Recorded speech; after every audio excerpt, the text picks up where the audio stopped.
ஓம் சாய்ராம். அத்தியாயம் 10. சாய்பாபாவின் வாழ்க்கை நடைமுறை, அவர் படுக்கும் பலகை, ஷீரடியில் அவரின் வாசம், அவரின் அறிவுரைகள், அவரின் பணிவு, மிகவும் எளிய வழி. அன்புடன் எப்போதும் அவரையே நினைவூட்டிக் கொள்ளுங்கள். ஏனெனில் அனைவருக்கும் நன்மை செய்யும் கவனத்தால் கவரப்பட்டு ஆத்மாவிலேயே உறைந்து நின்றார். வாழ்வு சாவு என்னும் புதிரை விடுவிக்கும் வழி அவரை நினைவுபடுத்திக் கொள்வது மட்டுமே. சாதனைகளிலேயே இதுதான் மிக மிக எளியதும் சிறந்ததுமான சாதனையாகும். ஏனெனில் அது எவ்வித செலவையும் உள்ளடக்காது. இங்கு ஒரு சிறு முயற்சி பெரும் பரிசுகளை கொணர்கிறது. நமது புலன்கள் எல்லாம் நல்ல முறையில் இருக்கும் தோறும் நிமிடத்திற்கு நிமிடம் இந்த சாதனையை பழக வேண்டும். மற்ற எல்லா தேவைகளும் வெற்று தோற்றமே. குருவே ஒரே கடவுள். சத்குருவின் புனித திருவடிகளை நினைவு கூறுவோமானால் அவர் மேலும் சிறப்பான நிலைக்கு நமது அதிர்ஷ்டத்தை மாற்றிவிட இயலும். அவருக்கு சிறப்பாக சேவை செய்வோமானால் நாம் நமது சம்சாரத்தினின்று விடுபடுகிறோம். நியாயம், மீமாம்சம் போன்ற தத்துவங்களை நாம் பயில தேவையில்லை. அவரை நமது வழிகாட்டியாக நாம் அமைத்துக் கொள்வோமானால் நமது அனைத்து துன்பங்கள், கவலைகள் என்னும் கடலை எளிதாக கடந்து செல்லலாம். ஆற்றையும் கடலையும் கடப்பதில் நாம் மாலுமியை நம்பியிருப்பதை போன்றே இவ்வுலக வாழ்வெனும் கடலை கடப்பதில் நமது சத்குருவை நாம் நம்ப வேண்டும். தமது அடியவர்களின் தீவிரமான உணர்வையும் பக்தியையும் அவர் நோக்கி ஞானத்தையும் சாஸ்வதமான கழிப்பேறு வகையையும் அவர்களுக்கு உரித்தாக்குகிறார். கடந்த அத்தியாயத்தில் பாபாவின் பிச்சையை பற்றியும் பக்தர்களின் அனுபவங்களை பற்றியும் மற்ற விஷயங்களை பற்றியும் கூறப்பட்டது. பாபா எவ்வாறு வாழ்ந்தார், எவ்வாறு தூங்கினார், எவ்வாறு கற்பித்தார் என்று வாசகர்கள் தற்போது கேட்பார்களாக. பாபாவின் அற்புதமான படுக்கும் பலகை. பாபா எங்கு எவ்வாறு தூங்கினார் என்பதை காண்போம். 4 முழம் நீளமும் 1 முழம் அகலமும் உள்ள பலகையை பாபா படுத்து உறங்குவதற்காக நானா சாஹிப் டேங்லே கொணர்ந்தார். அதனை தரையில் போட்டு அதன் மீது படுத்து உறங்குவதற்கு பதிலாக மசூதியின் உத்தரங்களில் இற்றுப்போன கந்தல் துணிகளால் அதை ஒரு ஊஞ்சல் போல் கட்டி அதன் மீது படுத்துறங்க ஆரம்பித்தார்.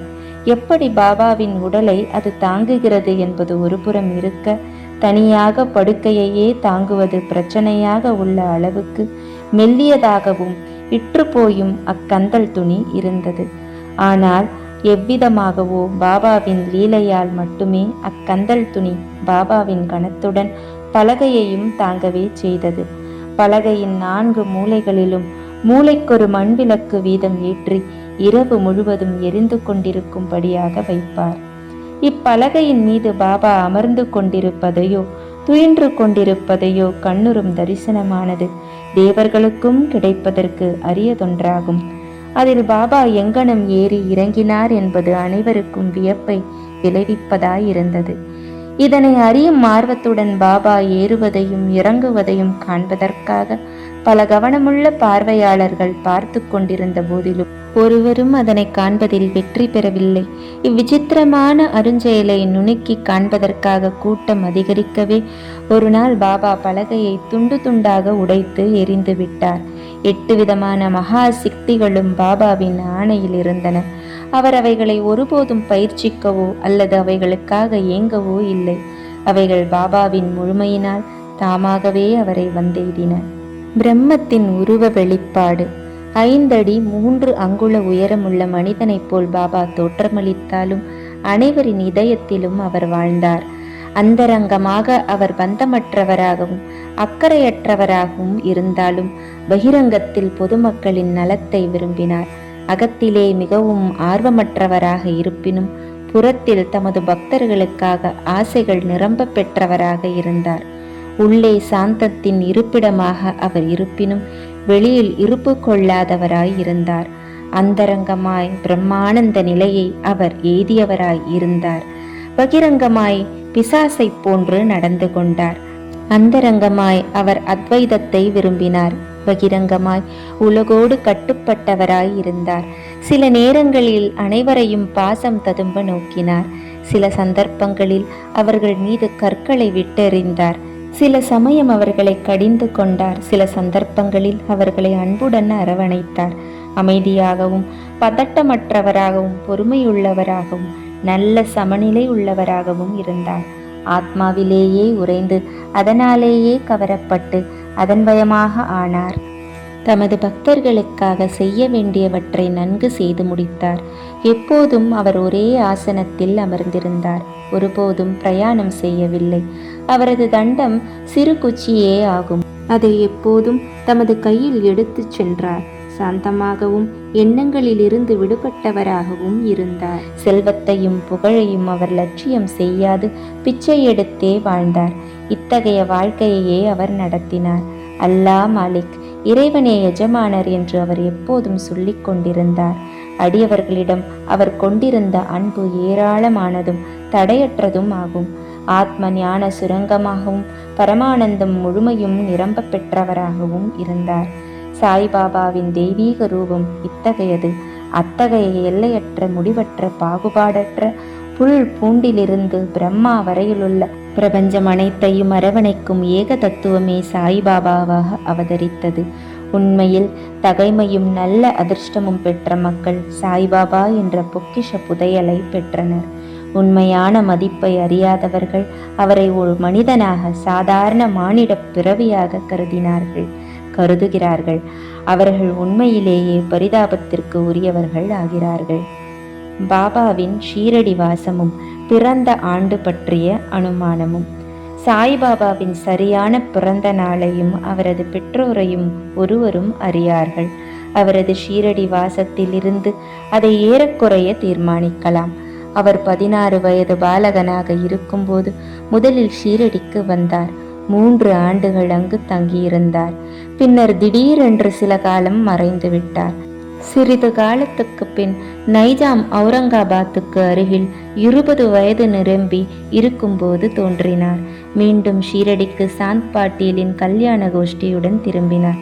பின்னர் தொடர்ந்து 60 ஆண்டுகள் அவர் ஷீரடியில் வாழ்ந்தார். அதற்கு பின்னர் 1918ஆம் ஆண்டில் மகா சமாதி அடைந்தார். இதிலிருந்து பாபாவின் பிறந்த வருடம் ஏறக்குறைய 1838 இருக்கலாம் என்று கூற இயலும். பாபா மேற்கொண்ட பணியும் உபதேசமும். முனிவர் ராம்தாஸ் 17ஆம் நூற்றாண்டில் செழித்தோங்கி விளங்கினார். பசுக்களையும் அந்தணர்களையும் யவனர்களிடமிருந்து காப்பாற்றுதல் என்னும் தாம் மேற்கொண்ட குறிக்கோளை பெருமளவிற்கு நிறைவு செய்தார். ஆனால் அவருக்கு 2 நூற்றாண்டுகளுக்கு பின்னர் 2 வகுப்பினர்களுக்குள்ளும், இந்து முஸ்லிம்களுக்குள்ளும் வேற்றுமை அதிகரித்து அந்த பாதாள பள்ளத்தினை இணைக்கும் பாலமாக சாய்பாபா விஜயம் செய்தார். அனைவருக்கும் அவர்தம் நிரந்தரமான உபதேசத்தின் உட்கருத்து இவ்வாறானதாகும். ராமரும் இந்துக்களின் தெய்வம், ரஹீமும் முஸ்லிம்களின் தெய்வம் ஒன்றே ஒன்றுதான். அவர்களுக்குள் எல்லளவும் வேற்றுமை இல்லை. பின்னர் ஏன் அவர்களின் அடியவர்கள் சச்சரவு புரிந்து தங்களுக்குள் சண்டையிட்டுக் கொள்கின்றனர்? கள்ளங்கபடு அறியாத மக்களாக கைகோர்த்து 2 வகுப்பினரும் ஒன்றாய் இணைந்து விவேகத்துடன் நடந்து கொள்ளுங்கள். இங்கனமாக உங்களது குறிக்கோளாகிய தேசிய ஒற்றுமையை ஈட்டப் பெறுவீர்கள். போராடி வாதாடுதல் நன்றன்று. எனவே விவாதிக்க வேண்டாம், மற்றவர்களுடன் போட்டி போட வேண்டாம். எப்போதும் உங்களது அக்கறையினையும் நலத்தினையுமே கருத்தில் கொள்வீர்களாக. கடவுள் உங்களை காப்பாற்றுவார். யோகம், தியாகம், தவம், ஞானம் என்பன கடவுள் அறியும் நெறிகள். இந்த வழிகளில் ஏதேனும் ஒன்றன் மூலம் நீங்கள் இதில் வெற்றி பெற இயலாவிடில் உங்கள் பிறப்பு வீணேயாகும். யாரேனும் ஏதாவது தீமையை உங்களுக்கு செய்வாரேயாகில் அதற்காக பழிக்கு பழி வாங்காதீர்கள். நீங்கள் ஏதேனும் செய்ய இயலுமானால் பிறருக்கு சிறிது நன்மையை செய்வீராக. இது அனைவருக்கும் சாய்பாபா அளித்த உபதேசத்தின் சுருக்கம். இது லௌகீக ஆன்மீக விஷயங்கள் இரண்டிலுமே நலம் பயப்பதாகும். சத்குருவாக சாய்பாபா. ஏராளமான குருக்கள் இருக்கின்றனர்.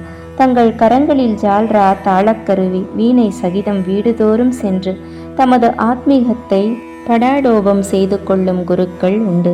அவர்கள் மந்திரங்களை தமது சீடர்களின் காதில் ஊதி அவர்களிடமிருந்து பணத்தை கறப்பர். தமது சீடர்களுக்கு கடவுள் பற்றியும் கடவுள் நம்பிக்கையையும் உபதேசிப்பதாக உணர்ச்சி வகையில் வெளிப்படையாக காட்டிக்கொள்வர். ஆனால் அவர்களே இறை அனுபவம் அற்றவராக இருப்பர். ஆனால் சாய்பாபா தமது தகைமையையும் மெய்யுணர்வையும் காண்பிப்பதற்கு எவ்வித சிறிய முயற்சியையும் எடுக்கவே இல்லை. அடியவர்களிடம் பெருமளவு அன்பு கொண்டிருந்தார். 2 விதமான குருக்கள் இருக்கின்றனர். நியத், நியமிக்கப்பட்டவர், குறிக்கப்பட்டவர். அநியத், நியமிக்கப்படாதவர், பொதுவானவர். பின்னவர்கள் தங்கள் உபதேசங்களால் நம்மிடத்தில் உள்ள நற்பண்புகளை அபிவிருத்தி செய்கின்றனர். நமது இதயத்தை தூய்மைப்படுத்துகின்றனர். நம்மை வீடு பேற்றை அடையும் பாதையில் செல்ல தூண்டுகின்றனர். இதற்கு மாறுபாடாக முன்னவர்களாகிய குருக்களோ தமது தனி இயல்பை, வேத உணர்வை அழித்து நீயே அது என்று உணரச் செய்து நம்மை ஏகத்துவத்தில் ஸ்தாபிக்கின்றனர்.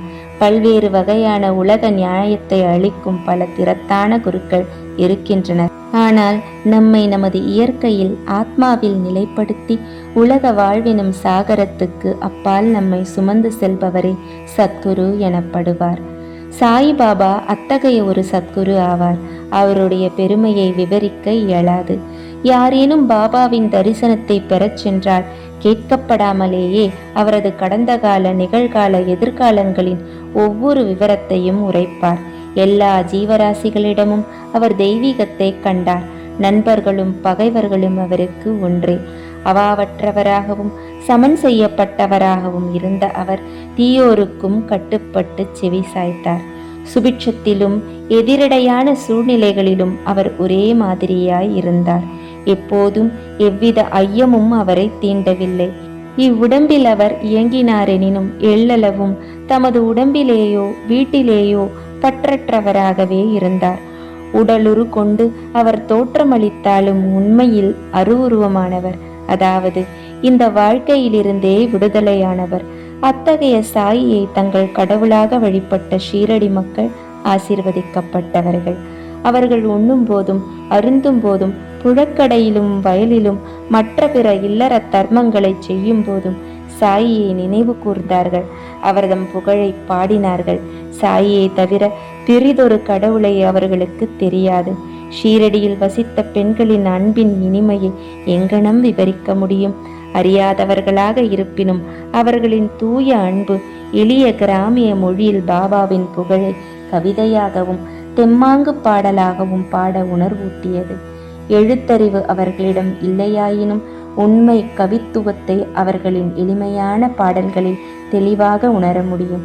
படிப்பறிவு அன்று, ஆழ்ந்த அன்பே அத்தகைய பொருள் செறிந்த பாடல்களை வெளிக்கொணர்ந்தது.